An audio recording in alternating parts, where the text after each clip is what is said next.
freestyle competition as Jake Streer got in there tough. Got on the top side of the 43 of Simonovic. Simonovic able to continue on, but the 18J of Streer unable to continue.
performance body, 26 machine, Brian Irvine.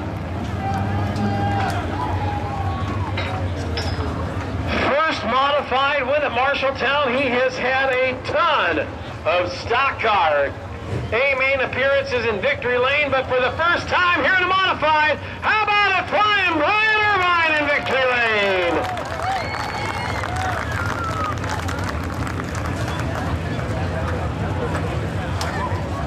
Door's a little wrinkled, but you look wore out. You'd get out of that stock car and be like, let me do my hair here, and I mean, it was like easy, but this thing's a handful, and you figured it out pretty quick. Yeah, last week we went up to that 141 deal up there and we contemplated going, and it was probably the best decision I've ever made since we've got this car. We run about 10 or 12 practice sessions, got to try a bunch of stuff on the car and learned a lot in one night. So we went down at Indy and come here, and the car was a little bit tight on that cushion, but I just had to kind of slide it in there. But I can't complain with a win. I mean, it feels pretty good to go 2 for 2 for us right now. So, well, we've talked to some of these other guys in victory lane, and they say, man, I don't know what that 26 has got, but he's got it figured out. This place in the stock car, you just drove it slower and slower into the bottom. Were you able to use some of that from the stock car to bring to this? Yeah, beginning of the year we were fighting tight in, and we kind of finally got the car loosened up where I can roll it free like the stock car and just ease in on the throttle, not have to jack the throttle to get the car up on the chain. But like I say, since last week we finally got this car free enough, and I can roll it free, and it's been good. Well, Brian, a lot of great sponsors that were with you on the stock car came to the modified. Who do you want to thank for the win? Yeah, first and foremost, I got to thank Justin at Rage Chassis. I mean, he built an awesome race car. I've never had a race car where I'm complaining that I've got way too much traction, but got to thank Ken's Electric, Weir's Machine, MBR Shocks, K&S Engineering, Avalon Tire, Dennis Peterson, all my crew guys, the fans. If it wasn't for the fans out, we wouldn't be able to come out here and put this show on, so it feels good to come out and win races for you guys. Well, Brian, congratulations, getting your first modified win at Marshalltown, second one of your rookie season. Thank you. How about it, race fans? Put it together for Brian Irvine, getting one here tonight at Marshalltown. Hey, folks, remember tomorrow night there's fireworks right here about this time of the night, or anywhere you want to go. If you're going to be in Marshalltown, Jimmy, come on out and watch fireworks here. If you're going to be elsewhere, make sure and take in fireworks. So it'll be a great Independence holiday. Of course, be careful on the highways and the byways. There are extra blue and red lights out this weekend. So be careful, be safe, make some wise choices out there. Yes, and don't drink and drive. And if you've had too much to drink, let your car do the driving home. Or find a cab or something, or call Lonnie. He'll give you a tow home. It's cheaper than the others. So, tomorrow night, fireworks here. Next Friday night, we'll be right back at the Speedway. So until next time, on behalf of the entire staff, we do thank and appreciate each and every one of you for being on hand. So until next Friday night, or till we meet again, have a safe trip home. Be good. God bless. And good night, everybody.